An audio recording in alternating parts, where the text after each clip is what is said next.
Selamat pagi umat pemuda yang dikasihi Yesus Kristus dimanapun dan kapanpun kalian menyaksikan ibadah online ini.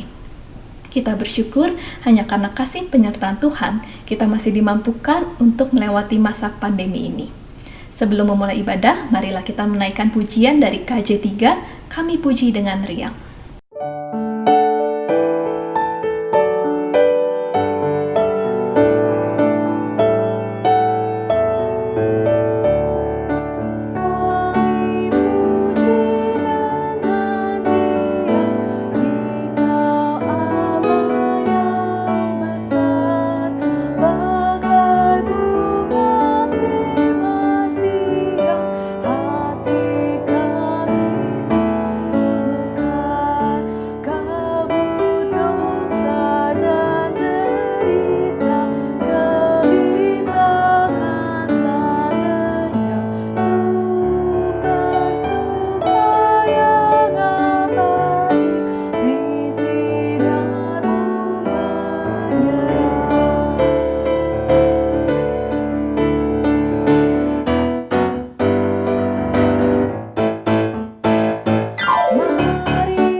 Pertolongan kita adalah dalam nama Tuhan yang menjadikan langit dan bumi, yang kasih setianya tetap untuk selama-lamanya. Salam sejahtera bagi saudara yang datang dalam nama Tuhan, Tuhan beserta saudara, dan beserta saudara juga. Umat pemuda yang dikasihi Yesus Kristus, kita bersyukur pada hari ini kita bisa melakukan ibadah bersama-sama lewat kemajuan teknologi yang saat ini kita miliki. Kemajuan teknologi ini membantu kita untuk melihat dunia lebih luas. Teknologi memampukan kita untuk mendapatkan berbagai macam informasi. Tanpa kita sadari, informasi yang kita terima juga memberi pengaruh terhadap standar atau nilai-nilai hidup yang kita yakini. Sayangnya tidak semua standar atau nilai tersebut berkenan dengan firman Tuhan. Seringkali justru standar atau nilai hidup yang kita anggap bijaksana, kita rasa benar, kita lihat masuk akal, namun justru tidak sesuai dengan kebenaran firman Tuhan. Kita juga melihat kalau standar atau nilai tersebut diyakini oleh banyak orang, termasuk kerabat maupun rekan-rekan kita. Hal ini membuat iman kita menjadi goyah dan serta membawa kita ke dalam kebingungan akan standar atau nilai apa yang seharusnya kita yakini. Ayat pembuka pada pagi hari ini terambil dari Efesus 5 ayatnya ke-8 sampai 10 yang berbunyi demikian. Memang dahulu kamu adalah kegelapan, tetapi sekarang kamu adalah terang di dalam Tuhan. Sebab itu hiduplah sebagai anak-anak terang, karena terang hanya berbuahkan kebaikan dan keadilan dan kebenaran, dan ujilah apa yang berkenan kepada Tuhan.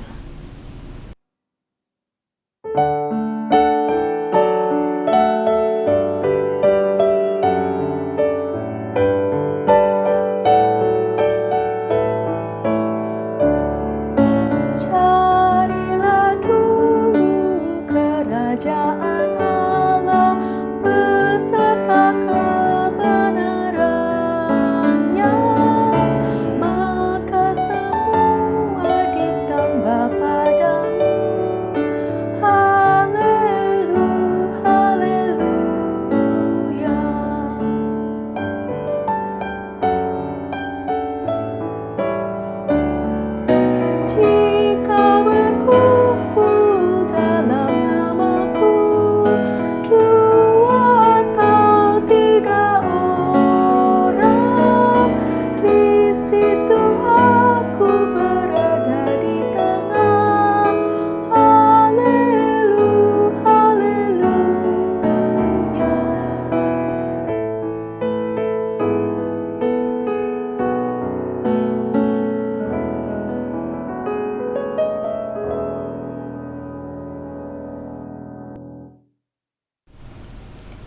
Teman-teman, mari kita menaikkan doa pengakuan dosa.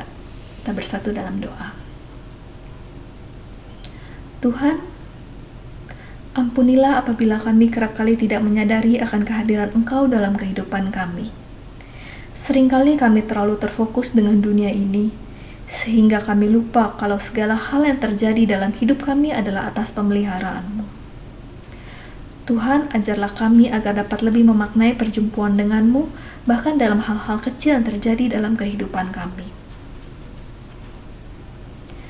Tuhan, ampunilah kami jika kami lebih sering mencari kebenaran di dunia ini. Kami terlalu terfokus dengan apa yang menjadi nilai-nilai di dunia ini, dan seringkali lupa kalau kebenaran dalam firman-Mu lah yang seharusnya kami pegang.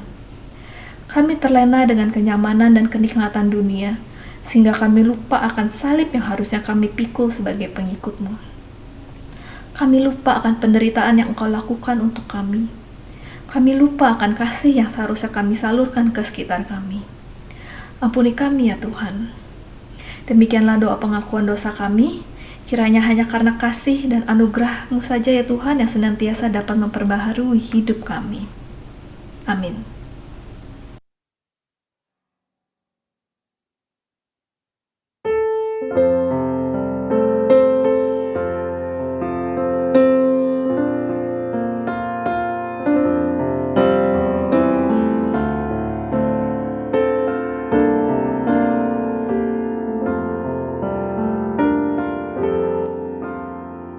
Ajaib benar anugerah membaru hidupku. Ku hilang pun tak bercelah, olehnya ku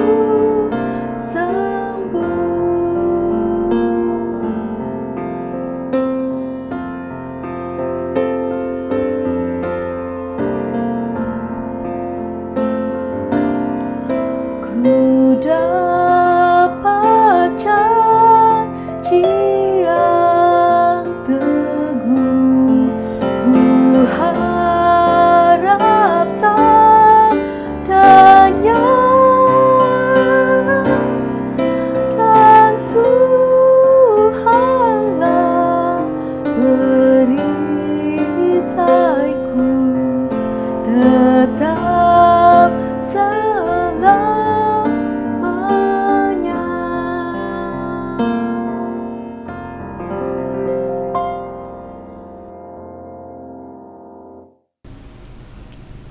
Bagi setiap orang yang mengaku dosanya di hadapan Allah, diberikan berita anugerah yang terambil dari Roma 8 ayatnya ke-1 sampai 4. Demikianlah sekarang, tidak ada penghukuman bagi mereka yang ada dalam Yesus Kristus.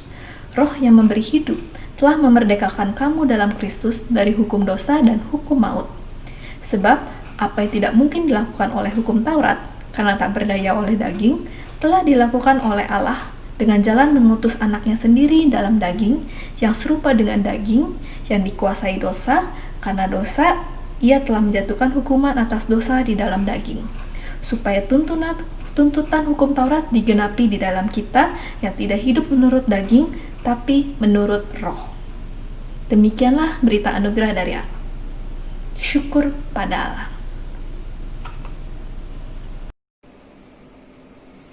Mari saudara-saudara, kita satu di dalam doa untuk pemberitaan firman. Mari kita berdoa. Bapa di dalam surga, kami sungguh mengucap syukur untuk kesempatan pada saat ini kami boleh beribadah secara online. Itu semua adalah karena kasih karunia Tuhan yang Tuhan berikan kepada kami. Biarlah kami menggunakan waktu kami sedemikian rupa untuk memuliakan nama Tuhan. Pimpinlah pemberitaan firman ini dari awal sampai pada akhirnya. Berikanlah setiap kami hikmat, sehingga firman Tuhan boleh tertanam dan nantinya dapat menghasilkan buah. Bersabdalah kepada kami Bapa di surga melalui hamba-Mu dengan segala keterbatasannya. Hanya di dalam nama Tuhan kami Yesus Kristus, kami berdoa dan mengucap syukur. Amin. Bacaan kita, saudara-saudara, dari Roma 9 ayat yang ke-30 sampai dengan Roma 10 ayat 1 sampai yang ketiga. Roma 9 ayat ke-30 sampai dengan Roma 10 ayat 1 sampai yang ketiga. Bunyinya demikian. Jika demikian, apakah yang hendak kita katakan? Ini, bahwa bangsa-bangsa lain yang tidak mengejar kebenaran telah beroleh kebenaran, yaitu kebenaran karena iman. Tetapi, bahwa Israel sungguh pun mengejar hukum yang akan mendatangkan kebenaran, tidaklah sampai kepada hukum itu. Mengapa tidak? Karena Israel mengejarnya bukan karena iman, tetapi karena perbuatan. Mereka tersandung pada batu sandungan. Seperti ada tertulis, sesungguhnya aku meletakkan di Sion sebuah batu sentuhan dan sebuah batu sandungan, dan siapa yang percaya kepadanya tidak akan dipermalukan. Saudara-saudara, keinginan hatiku dan doaku kepada Tuhan ialah supaya mereka diselamatkan. Sebab aku dapat memberi kesaksian tentang mereka, bahwa mereka sungguh-sungguh giat untuk Allah, tetapi tanpa pengertian yang benar. Sebab oleh karena mereka tidak mengenal kebenaran Allah, dan oleh karena mereka berusaha untuk mendirikan kebenaran mereka sendiri, maka mereka tidak takluk kepada kebenaran Allah. Demikianlah pembacaan firman Tuhan, yang berbahagialah mereka yang mendengar, memelihara, dan melakukannya dalam hidup hari lepas hari. Haleluya. Teman-teman, pada saat ini tema kita adalah standar siapa. Tema yang sangat menarik. Saya ingin mengawali dengan sebuah cerita antara mahasiswa dan dosennya. Di dalam sebuah kelas perkuliahan, seorang mahasiswa berkata begini kepada dosennya, "Pak dosen, apa sih yang mendasari sebenarnya seseorang melakukan perbuatan yang jahat atau seperti mengumpat dan mencela orang lain?" Mendengar hal itu, sang dosen langsung menjawab, "Dasar dari orang melakukan perbuatan mengumpat adalah ketika seseorang itu mempunyai dendam kepada orang lain atau rasa iri yang terdapat di dalam hati, sehingga dia akhirnya melampiaskannya dengan mengumpat atau mencela orang lain." Jadi, kata Pak dosen, apa yang ada di dalam hati seseorang tersebut yang mendorong orang untuk melakukan tindakan atau perbuatan. Singkat katanya, perbuatan adalah hasil dari apa yang ada di dalam hati. Nah, saudara-saudara, hal ini ternyata juga terjadi pada diri Paulus yang beriman kepada Kristus. Dia mengatakan bahwa hidupnya telah berubah karena Kristus. Sehingga apa yang ia lakukan dan pekabaran Injil yang ia lakukan semata-mata karena dilandasi dari imannya kepada Kristus. Nah, oleh sebab itu, saudara-saudara, dapat dikatakan bahwa perbuatan-perbuatan baik yang kita lakukan sesungguhnya adalah hasil dari iman kita kepada Kristus. Dalam bacaan kita, saudara-saudara, ya, yang tadi dibacakan, ada dua hal yang hendak disampaikan kepada pembacanya oleh Paulus. Yang pertama adalah bangsa Yahudi yang lebih mengedepankan perbuatan memegang teguh hukum-hukum dan adat istiadatnya supaya menyukakan hati Allah. Ya. Nah, mengapa bangsa Israel, pertanyaannya, sebegitu bangganya terhadap hukum dan adat istiadatnya? Hal ini ternyata disebabkan karena mereka selalu menganggap diri mereka sebagai bangsa pilihan Tuhan, sehingga yang membuat mereka berpikir bahwa mereka otomatis selamat. Atau bisa juga karena mereka menganggap sebagai satu-satunya bangsa di muka bumi ini yang mempunyai hukum-hukum atau adat istiadat yang paling detail daripada bangsa yang lain. Nah, kalau kita perhatikan, kalimat menyukakan hati Allah dengan perbuatan memegang teguh hukum dan adat istiadat sebenarnya tidak dapat dikatakan sebagai iman. Mengapa demikian? Sebab fokus utamanya kalimat tersebut adalah bukan kepada Allah, melainkan kepada perbuatannya yang memegang teguh hukum dan juga adat istiadat manusia. Padahal, jika kita perhatikan tadi di atas tentang mahasiswa dan dosen, bahwa perbuatan semestinya adalah hasil dari iman dan bukan sebagai cara untuk mendapatkan keselamatan. Nah, sebab apa? Sebab manusia tidak dapat menyelamatkan diri mereka sendiri. Yang dapat menyelamatkan manusia adalah Allah. Dan kita sebagai manusia semestinya beriman kepada yang menyelamatkan diri kita. Nah, oleh sebab itu, saudara-saudara, di sini bangsa Yahudi menggunakan pengertian atau standarnya sendiri, dan bukan mengikuti pengertian atau standarnya Allah. Nah, kalau kita kembali ke dalam kitab Perjanjian Lama, kalau kita perhatikan kisahnya Abraham, saudara-saudara, sebenarnya Abraham itu telah diterima dan dibenarkan oleh Allah karena imannya terlebih dahulu sebelum sunat dilakukan. Sunat menjadi suatu tanda bahwa Abraham sudah terlebih dahulu beriman kepada Allah.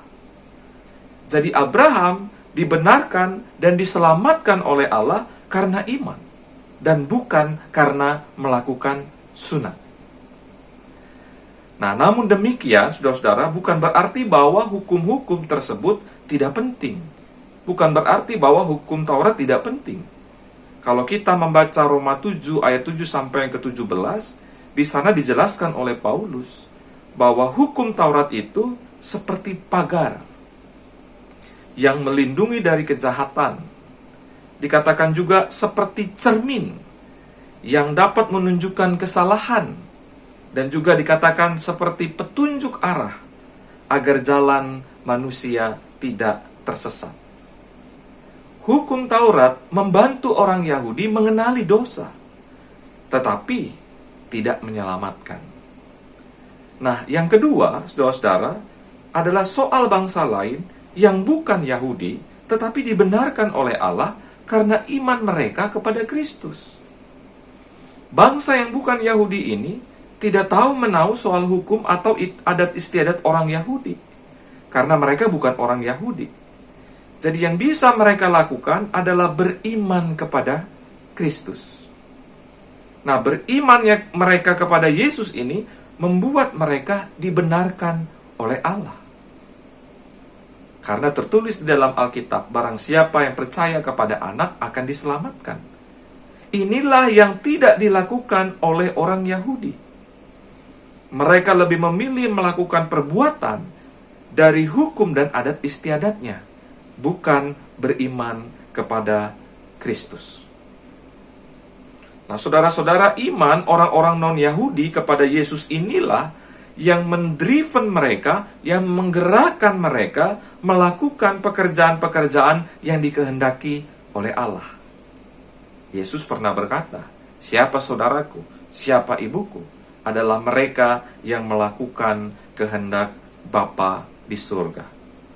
Nah, jadi saudara-saudara, dari iman maka mendorong perbuatan-perbuatan baik. Bukan dari perbuatan lalu akhirnya muncul iman.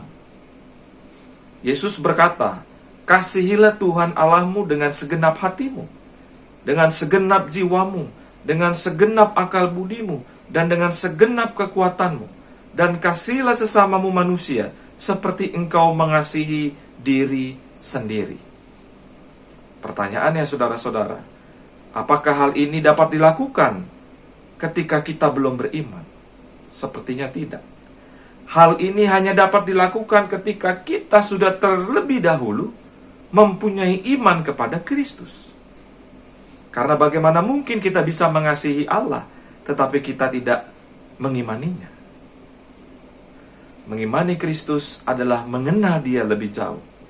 Dan mengenal Dia lebih jauh adalah terus merenungkan apa yang senantiasa dikatakannya kepada kita. Nah, oleh karena itu saudara-saudara, jika kita tahu bahwa kita hanya dibenarkan oleh karena iman, maka iman harus hidup. Dan bagaimana iman itu hidup? Maka harus diwujudkan dalam perbuatan. Yakobus 2 ayat yang ke-17 dikatakan, jika iman itu tidak disertai dengan perbuatan, maka iman itu pada hakikatnya adalah mati. Hukum Taurat tidak dapat menyelamatkan kita, karena kita tidak sanggup mematuhinya, dalam Matius 19 ayat 16 sampai yang ke-17.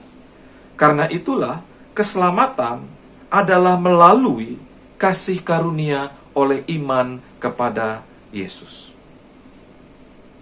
Nah, sekarang kita ada dalam masa new normal.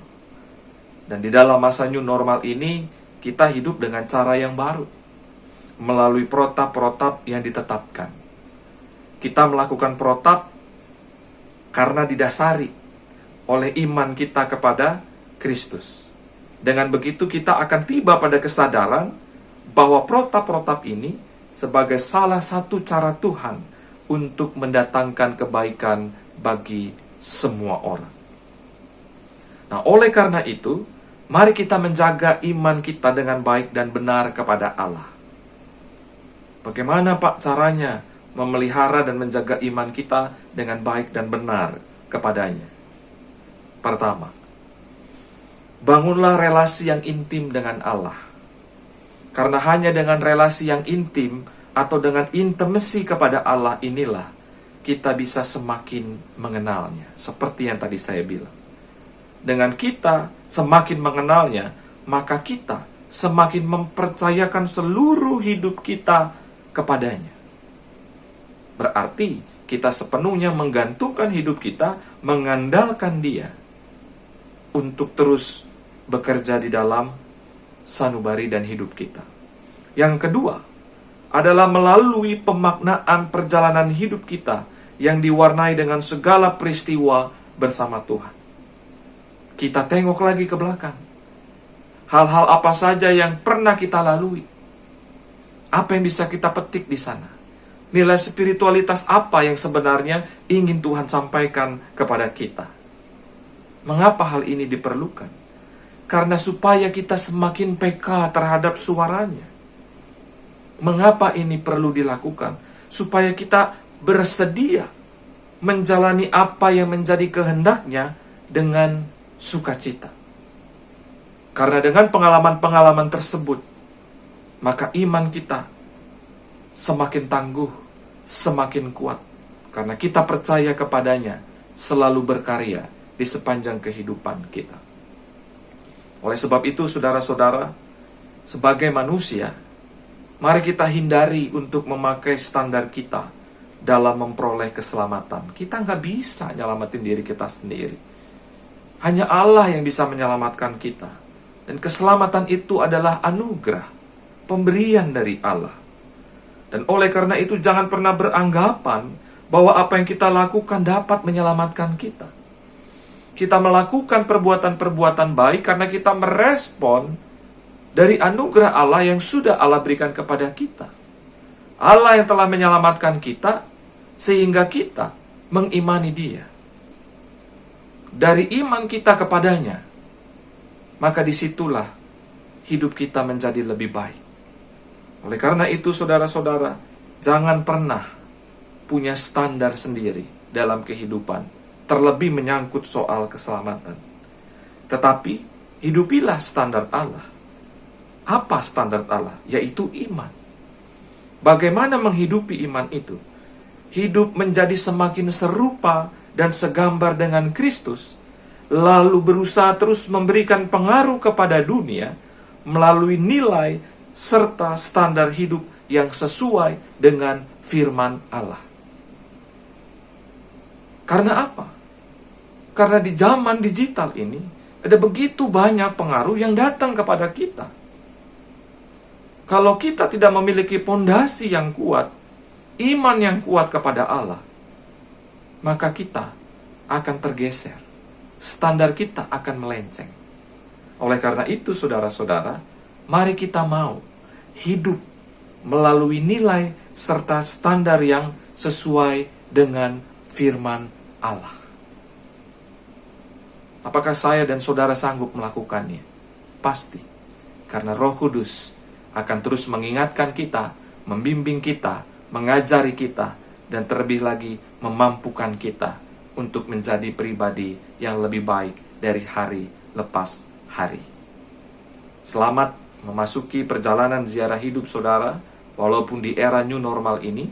Percayalah dan teruslah berpegang teguh kepada apa yang menjadi pengertian Allah. Kiranya Tuhan memberkati kita semua. Amin.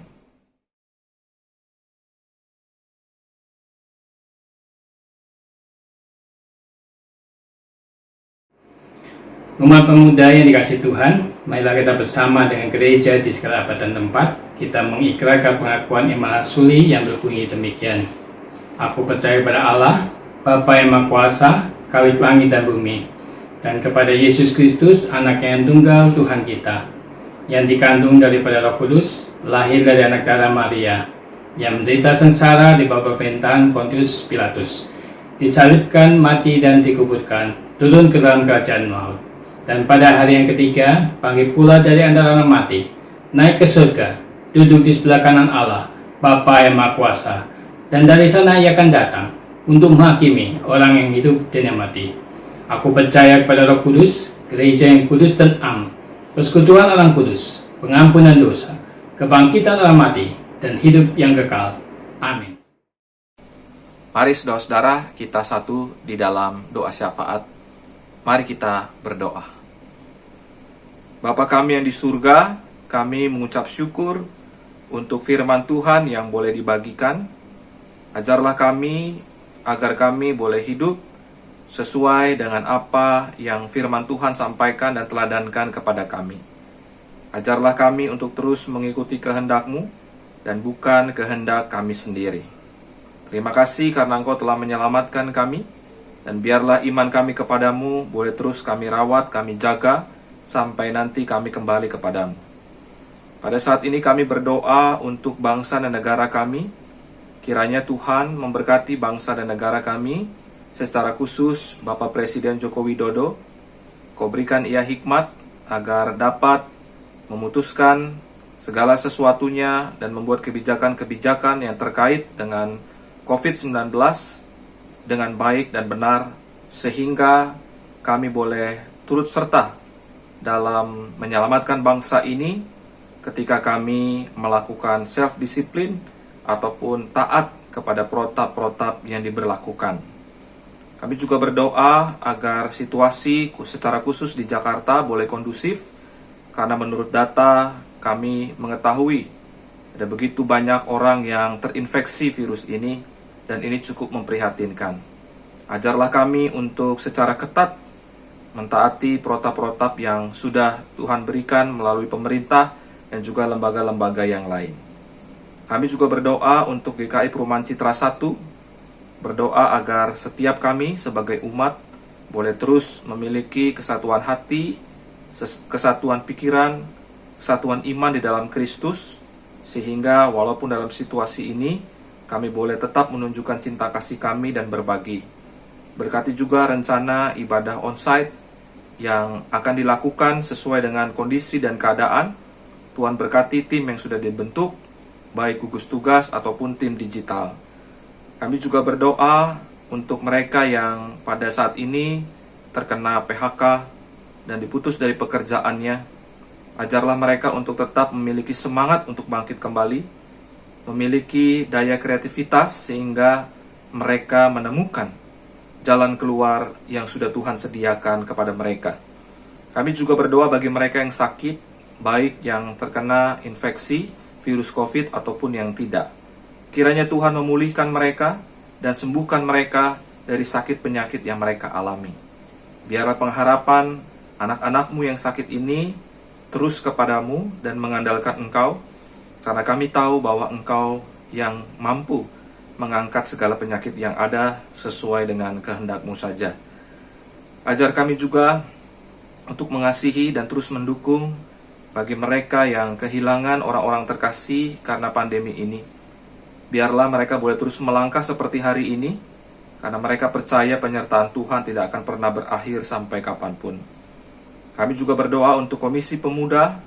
Tuhan berkati agar Komisi Pemuda boleh berkembang, bukan saja secara spiritual, tetapi juga secara jumlah. Tapi biarlah mereka juga boleh memiliki kerinduan untuk terus mengembangkan kasih Tuhan di dalam pelayanan-pelayanan yang sudah Tuhan percayakan kepada mereka.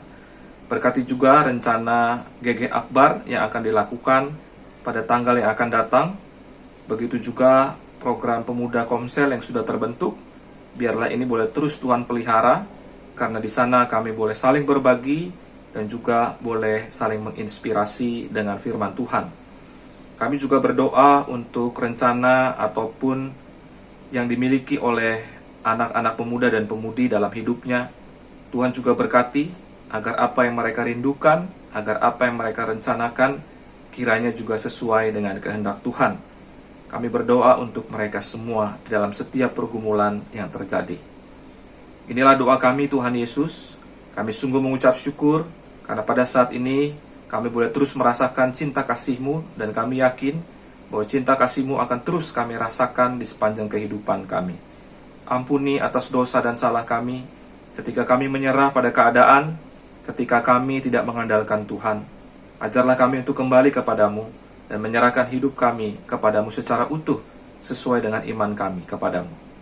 Inilah doa kami ya Bapa di surga, hanya di dalam nama Putramu yang tunggal, Tuhan kami Yesus Kristus, kami telah berdoa dan mengucap syukur.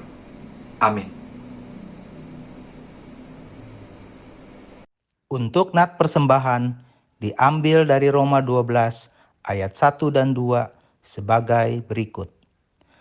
Karena itu saudara-saudara, demi kemurahan Allah, aku menasehatkan kamu supaya kamu mempersembahkan tubuhmu sebagai persembahan yang hidup, yang kudus, dan yang berkenan kepada Allah. Itu adalah ibadahmu yang sejati. Janganlah kamu menjadi serupa dengan dunia ini, tetapi berubahlah oleh pembaharuan budimu, sehingga kamu dapat membedakan manakah kehendak Allah, apa yang baik, yang berkenan kepada Allah, dan yang sempurna.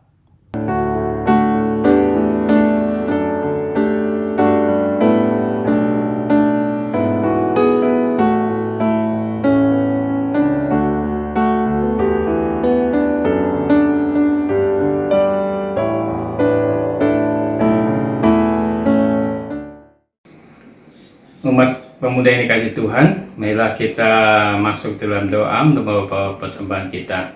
Mari kita berdoa. Bapa kami surga, kami mengucap syukur untuk semua berkat yang boleh kami terima di tengah-tengah situasi pandemi corona yang belum berakhir.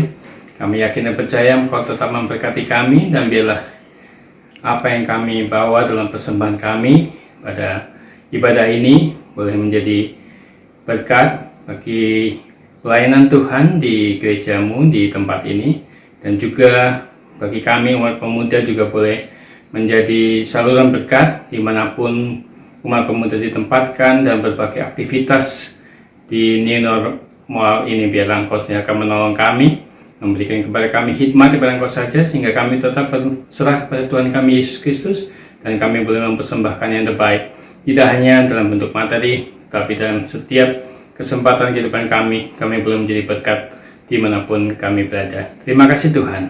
Hanya di dalam nama Tuhan kami Yesus Kristus, kami serahkan doa kami jatuh semua ini, dan biarlah kehendak-Mu jadi bukan kehendak kami.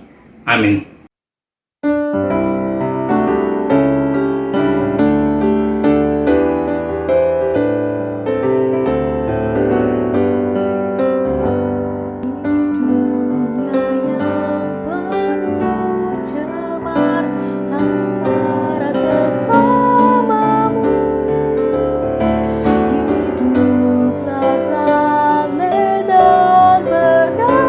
Nyatakan Yesus dalam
arahkanlah hatimu kepada Tuhan.